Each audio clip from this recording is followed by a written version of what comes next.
Hello and welcome to the Point. I'm Brian Sterling, substituting for Rick Albin. Our program today takes a look at President Trump's first week back in the White House and Michigan's response. It's been a busy first week for the president, Trump following through on several actions that he pledged to take on his first day in office, and he still has some major items left on that to-do list. We begin our broadcast today with a look back at some of the actions the president has initiated, many of them controversial, and later, the Michigan response. Had a great first term, but we're going to have an even better second term. The president signed 46 executive orders and actions on his first day back in the White House, policy priorities that included border security, energy, transgender rights, and pardoning all of the January 6th Capitol rioters. These people have served years of jail, and their lives have been ruined. Trump granted pardons to and commuted sentences for roughly 1,500 defendants charged with crimes related to the Capitol riot. He called for those in prison to be released immediately. The move has split Republicans. You just blanket pardon all of them without consequence? I think that sends a horrible message to our law enforcement officers. And police unions, with some expressing concerns that the most violent offenders were released. I said I was going to release them, and probably very quickly. And they voted for me, and I won in a landslide. The president appearing on Fox News this week, saying that reviewing each case individually wasn't feasible. It would be very, very cumbersome to go and look. You know how many people we're talking about? 1,500 people. Almost all of them should not have happened. President Trump repeating his frequent false claim as well that his election loss in 2020 was because the election was stolen. They were protesting the vote because they knew the election was rigged, and they were protesting the vote. Trump also downplaying the acts of violence against police that day. Some of those people with the police, true, but they were very minor incidents, okay? I was beaten, crushed, kicked, punched, surrounded. Police officer Daniel Hodges, one of the many who tried to keep rioters from entering the Capitol. Someone reached underneath my visor, tried to gouge out my eye. And all these people were just pardoned by Donald Trump. Trump pledged to end birthright citizenship on his first day in office, and he followed through signing an order Monday that said children born to parents who are not legal, permanent residents should not be considered U.S. citizens. People have wanted to do this for decades. The executive order violates the 14th Amendment. Almost immediately as a response, 22 Democratic attorneys general, along with the cities of San Francisco and Washington, D.C., filed 2 separate lawsuits asking that federal judges rule on Trump's order as a violation of the 14th Amendment of the U.S. Constitution. It could ultimately be struck down by the Supreme Court. Trump has been focused on the border since his first campaign for president, and it was a centerpiece of his 2024 campaign. I signed a sweeping slate of executive orders to stop the invasion of our borders. This week, we saw a flurry of executive orders related to the border, including significant rollbacks of former President Joe Biden's policies and orders, as well as orders related to widespread deportations. Trump also created Homeland Security task forces in each state to further his immigration policies. Trump fulfilled his pledge to cancel what he described as Biden's electric vehicle mandate, signing an order undoing policies that he suggested favored electric vehicles, including subsidies and state emissions waivers. I signed the Inflation Reduction Act. The order also required agencies to immediately pause spending for Biden's signature legislation, the Inflation Reduction Act, including funding for infrastructure related to EVs. Starting off with tremendous investment coming into our country. On the campaign trail, Trump said that he wanted to drill on day one, and he did take a step aimed at expanding fracking and drilling efforts in Alaska. Trump signed an order Monday which included measures to deregulate fracking in Alaska and prioritize permitting a pipeline. Trump also declared a national energy emergency, signing an executive order instructing agency heads in part to facilitate the generation of domestic energy resources, including on federal land. The order includes oil and natural gas. Trump repeatedly accused Democrats and tech companies of working to censor social media and promised on day one an executive order to reclaim the right to free speech for all Americans. It will henceforth be the official policy of the United States government that there are only two genders. The president also took aim at transgender rights, declaring the country would recognize only two sexes, male and female. Trump also issued an executive order terminating illegal DEI and diversity, equity, inclusion, and accessibility mandates in the federal government, under whatever name they appear. Our country is going to be based on merit. Still on the to-do list, tariffs. Trump did not sign an order imposing tariffs on any foreign nation on his first day in office. And Ukraine. Trump also saying he would end the war in Ukraine within 24 hours of taking office, or even earlier. Trump, though, began backing off of that promise after the election. The war in Ukraine continues. And in particular relation to the state of Michigan, the automobile industry. Trump pledged at a rally in September that said the auto industry would be fueled by American energy, sourced by American suppliers, and built by American laborers on his first day in office. But Trump's executive orders didn't include any of those specific measures aimed at the auto industry. Still to come, the Michigan response. Welcome back to The Point. As President Donald Trump was sworn in this past week, he released a number of executive orders to begin his second term as president. That very night, Michigan Attorney General Dana Nessel responded to the slew of policy directives signed by the president. That included joining a lawsuit with other attorneys general challenging the president's order to end birthright citizenship. It's just one of the many issues that the AG intends to push back on. We spoke with Dana Nessel on her pushback against the president. Michigan Attorney General Dana Nessel, thank you for joining us. I want to begin with a look at your response to the president's first week in office. Your general reaction to the flurry of executive orders that he issued. You issued a forceful rebuke and have already joined a lawsuit. Tell us why you jumped into the fray. Well, what I've always said is this. Donald Trump is the duly elected president of the United States. And in fact, we acknowledge he won the state of Michigan. And that gives him the opportunity to implement his policies. But he has to do so in a lawful manner that comports with the Constitution. And, when and if he violates the law and it allows for a concrete, specific injury to either the state of Michigan or to her residents, I'm obligated under my oath of office to defend the United States Constitution. And so that's what we're doing with this first case against the Trump administration involving birthright citizenship. Let's talk about the immigration issue. You joined the lawsuit filed by other attorneys general questioning the constitutionality of that order. Break down your argument.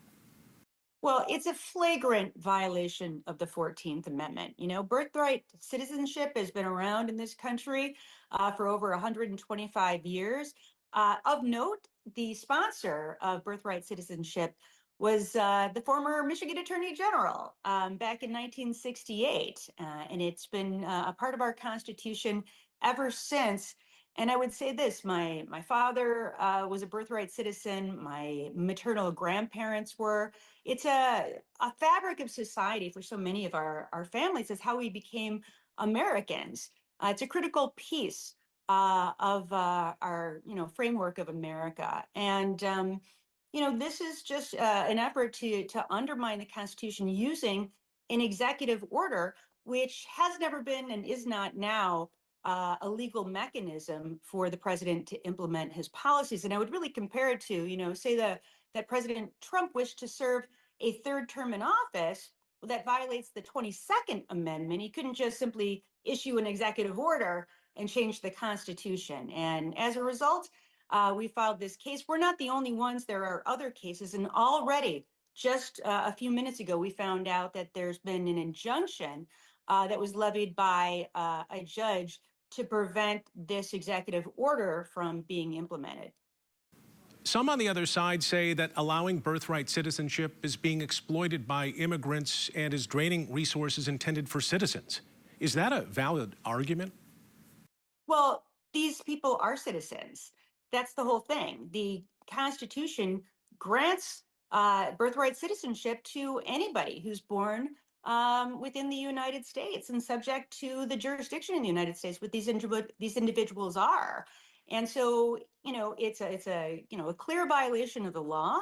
And, we have a lot of issues that we have to tackle in America, right? Whether it's foreign terrorism or whether it's issues that we have with the national debt, but we don't just shred the Constitution in an effort to solve those problems. We can do it by legislation, or, if people feel it's very important, they can make an effort to legally repeal the 14th Amendment. But you can't just, with a swipe of the president's pen, decide to undermine what has been the law of this land for well over a century. The president also wants to establish immigration enforcement teams in each state. Is that something that you would cooperate with? Well, obviously, we're going to have to see exactly how any of these policies are implemented. Look, the national government, obviously, the federal government has jurisdiction over many immigration issues. But what I take issue with is this: if there is an effort by the administration to violate our state laws, or to divert our resources in an illegal manner. We do a lot of things with the federal government at the Department of Attorney General. We combat, cold case homicides and human traffickers and sexual assault cases. I think that, if there is an effort to force us to divert our resources from going after very violent criminals, in order to assist with an effort to round up sometimes people who haven't committed any crimes outside the fact that they're here illegally, I think it would be a real detriment to public safety in the state of Michigan. And that's something that we'd have to really closely evaluate depending on how those plans are rolled out. But I think it's important for everyone to understand here in the state of Michigan, at the department, we want to assist in combating violent crime. It's just a matter, of course, of understanding the legalities and understanding the mechanisms by which the Trump administration seeks to advance some of their initiatives. The White House has also threatened to arrest or charge any officials who would not comply with these orders. As someone who might run afoul of the president, how seriously do you take that threat? Well, look, we're going to be taking a very serious look at that memorandum and analyzing it. Obviously, anything that would, permit the violation of state laws, or again, would cause us to deviate from what our responsibilities are in state government, I think would be a considerable issue. I don't see the federal government arresting local or state actors because we're just doing our regular jobs and are not being sort of conscripted by the federal government to do what really is their job to do. The president on Monday signed executive orders proclaiming that the U.S. government will recognize only two sexes, male and female. Trump campaigning on rolling back protections for transgender and non-binary people. Where do your concerns lie there? Well, what we're doing right now is, again, we're dissecting these orders.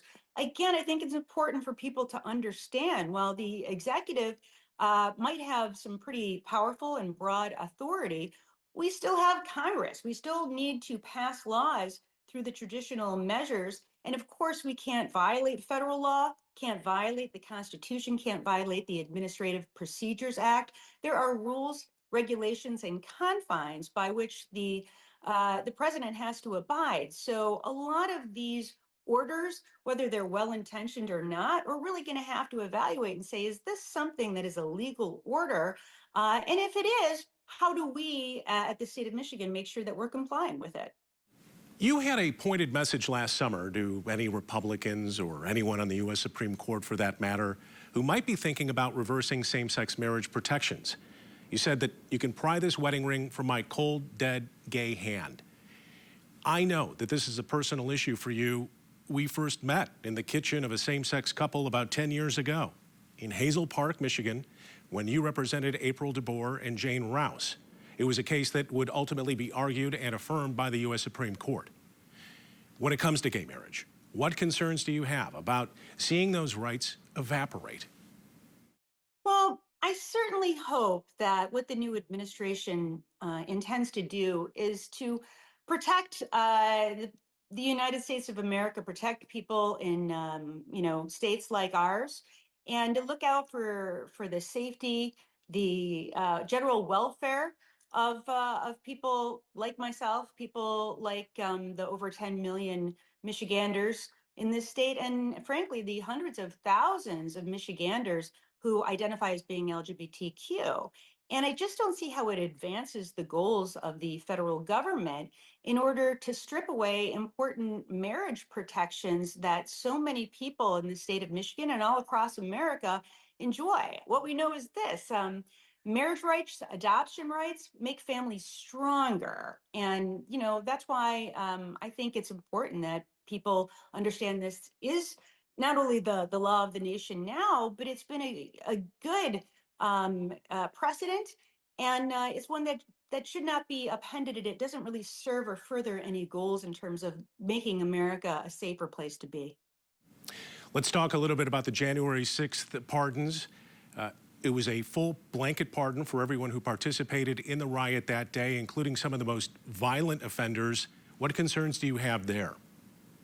I have some very deep concerns about those sweeping pardons and commutations. Generally speaking, when the president or when a governor issues those kinds of pardons or commutations, they look at a number of different factors, including, of course, how dangerous that individual is to society, what their criminal history is, what their expectations are, what that person would do in the event that they were to leave, prison.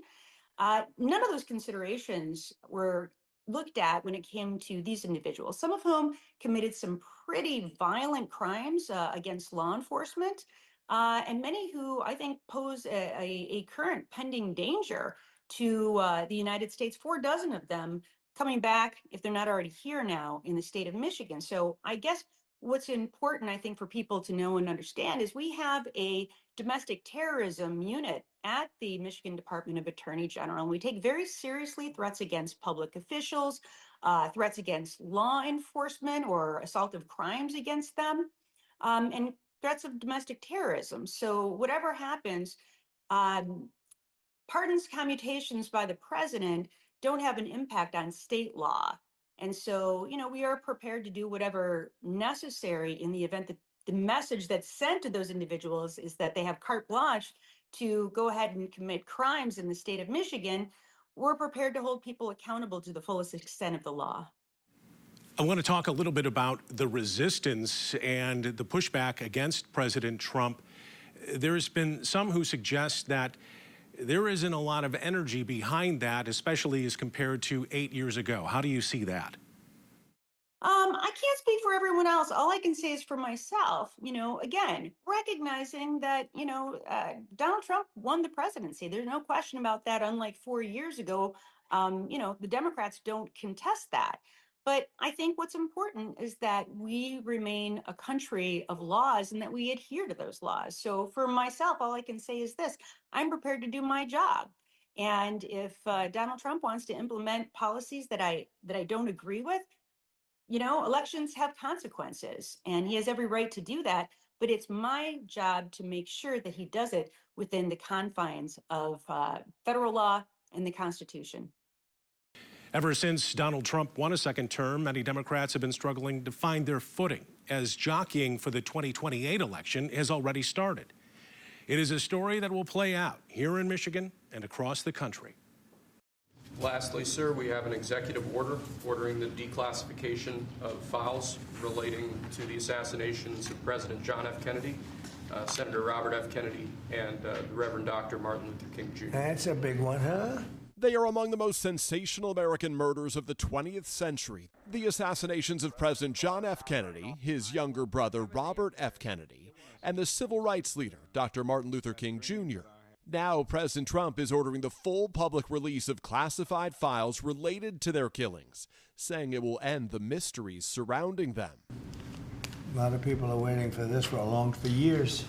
On JFK's 1963 death, the Warren Commission report concluded Lee Harvey Oswald acted alone. But questions and conspiracy theories have lingered for decades, fueling an industry of books and films like Oliver Stone's 1991 hit movie JFK. People got to know why he was killed. Kennedy's nephew, Robert F. Kennedy Jr., Trump's nominee to lead the Health and Human Services Department, has long insisted the CIA played a role in his uncle's murder, an allegation the CIA has denied. President Trump mentioning Kennedy when he signed the order.